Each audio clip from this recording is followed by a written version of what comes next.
Road నిర్మాణ విషయంలో రాష్ట్ర ప్రభుత్వం నిర్లక్ష్యంగా వ్యవహరిస్తోందని మాజీ మంత్రి బీఆర్ఎస్ ఎమ్మెల్యే ప్రశాంత్ రెడ్డి విమర్శించారు. ఉత్తర దక్షిణ భాగాలకు ఇంకా భూసేకరణే జరగలేదన్నారు.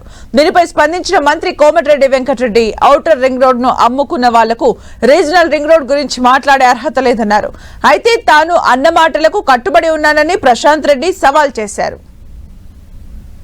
ఫిబ్రవరిలోనే మేము పనులు స్టార్ట్ చేస్తాము అన్నారు.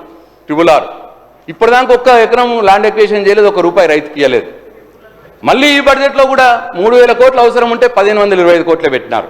అంటే ఈ సంవత్సరం అయినా ల్యాండ్ ఎక్వేషన్ అవుతుందా కాదా? మీరు పెట్టిన డబ్బులతో అయితే కాదు. మళ్ళా ట్రిబుల్ ఆర్ దక్షిణం కూడా తీసుకున్నారు.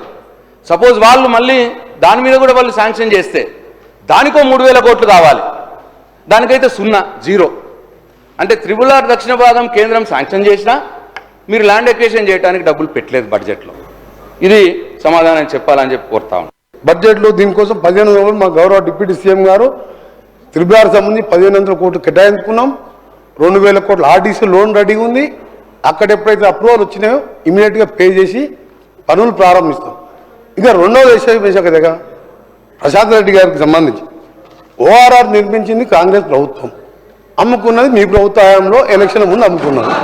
మీకు ట్రిబుల్ ఆర్ గురించి మాట్లాడే మీకు ఎక్కడ ఛాన్స్ ఎక్కడుంది? మీకు రోడ్లు అమ్ముకునే పరిస్థితి తీసుకొచ్చి ఇవ్వాలి ఎలక్షన్ల ముందు. మీరు ట్రిబుల్ ఆర్ గురించి ఇవన్నీ మాట్లాడితే రోడ్లు మీరు వేసినామని మాట్లాడితే మీరు వేసిన రోడ్లకు 2014-18 మీరు వేసిన రోడ్లకు ఇప్పుడు పేమెంట్లు మా గౌరవ డిప్యూటీ సీఎం గారి దగ్గర రోజు మా దగ్గరకు వస్తే మేము పేమెంట్లు అప్పుడు ఇస్తున్నాం. సార్ నేను చెప్పిన దాంట్లో ఒక్క మాట కూడా అబద్ధం లేదు. I stand for it. ఈ రోజు దానిక 1 ఎకరం భూసేకరణ జరగలేదు, ₹1 రైతులకు ఇవ్వలేదన్న మాట చెప్పినా దాని మీద నిలబడున్నా నేను. ఇంకో మాట ఇప్పటికి కూడా ట్రిబుల్ ఆర్ రోడ్డుకు నేషనల్ హైవే నంబర్ రాలేదు, దాని మీద నిలబడున్నా నేను. వారు చెప్పింది నేషనల్ హైవే నంబర్ రాలేదు కాబట్టే ల్యాండ్ ఎక్వేషన్ చేయలేరు, డబ్బులు ఇవ్వలేరు వాళ్లకు. దానికోసం ప్రయత్నం చేయండి. 15 నెలల నుంచి ఏం చేసిర్రు అని అడుగుతున్నాను.